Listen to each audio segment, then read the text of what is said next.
தமிழகமெங்கும் பட்டாசு ஆலை விபத்துகளை தடுப்பதற்கு ஒரு நிரந்தரமான தீர்வை ஏற்படுத்த வேண்டும். பாதிக்கப்பட்ட ஒவ்வொரு குடும்பங்களுக்கும் குறைந்தது ரூபாய் 20 லட்சம் கிடைக்க வழிவகை செய்ய வேண்டும் என்று புதிய தமிழகம் தலைவர் டாக்டர் கிருஷ்ணசாமி தனது செய்தி அறிக்கையில் பதிவு செய்திருக்கிறார்.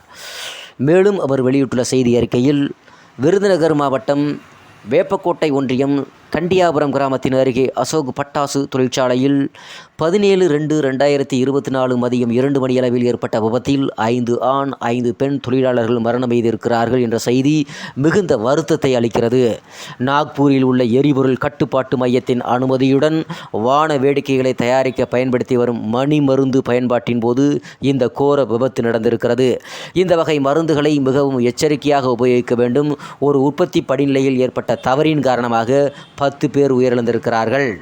கடந்த 4-5 மாதங்களுக்கு முன்பு ஸ்ரீவில்லிபுத்தூர் அருகே அழகாபுரி மற்றும் சுற்றுப்புற கிராமத்தைச் சேர்ந்த பலர் இதுபோன்ற பட்டாசு ஆலை விபத்தில் இறந்திருக்கிறார்கள். பட்டாசு ஆலைகளில் ஆண்டுதோறும் இதுபோன்ற விபத்துகள் நிகழ்ந்த வண்ணம் இருக்கிறது. அதனால் சாதாரண ஏழை எளிய தொழிலாளர்கள் உயிர்கள் பறிக்கப்படுவது கவலை அளிக்கக்கூடியதாக இருக்கிறது. இறந்தவர்களின் குடும்பங்களுக்கு மத்திய அரசு ரூபாய் 3 லட்சமும் மாநில அரசு ரூபாய் 3 லட்சமும் கொடுப்பதனால் அவர்களை இழந்து வாடும் குடும்பத்தாருக்கு எந்தவிதமான பெரிய பலனும் கிடைத்துவிடப் போவது கிடையாது. விலை மதிப்பற்ற உயிர்களுக்கு 2-3 லட்சம் மட்டுமே அறிவித்திருப்பது அத்தொழிலாளர்களை மிகவும் அவமதிப்பது போல தோன்றுகிறது. தமிழகமெங்கும் எங்கெல்லாம் பட்டாசு ஆலைகள் இயங்குகின்றனவோ அங்கெல்லாம் இதுபோன்ற விபத்துகளை தடுப்பதற்கு ஒரு நிரந்தரமான தீர்வை ஏற்படுத்த வேண்டும். குறிப்பாக கோடை வெயில் காலகட்டத்தில் வெடிவிபத்துகளுக்கான சூழல் மிக அதிகமாக இருக்கும். சிறிய அல்லது பெரிய தொழிற்சாலைகள் என பிரித்து பார்க்காமல் எங்கெல்லாம் பட்டாசு தொழில் நடைபெறுகிறதோ அங்கெல்லாம் மத்திய வெடிபொருள் கழகமும் மாநில அரசுக்கு உட்பட்ட நிறுவனங்களும் அறிவுறுத்தியுள்ள கட்டுப்பாட்டுகளை பட்டாசு ஆலைகளில் பின்பற்றப்படுகின்றனவா என ஆய்வு செய்ய வேண்டும். மத்திய மாநில அரசுகள் அறிவித்துள்ள இந்த நட்டஈடு தொகை எந்த விதத்திலும் போதுமானது அல்ல.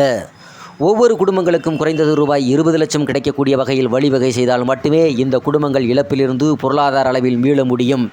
மேலும் அரசின் உதவியை தாண்டி ஆலை நிர்வாக தரப்பில் தாராளமாக பாதிக்கப்பட்டோருக்கு தலா குறைந்தது ரூபாய் 10 லட்சம் வழங்க வேண்டும் என வலியுறுத்துகிறேன். பட்டாசு விபத்தில் உயிரிழந்த அனைவரு குடும்பத்தார்களுக்கும் எனது ஆழ்ந்த இரங்கலை தெரிவித்துக் கொள்கிறேன் என்று புதிய தமிழகம் தலைவர் டாக்டர் கிருஷ்ணசாமி ஐயா அவர்கள் தனது செய்தி அறிக்கையில் பதிவு செய்திருக்கிறார். நன்றி, வணக்கம்.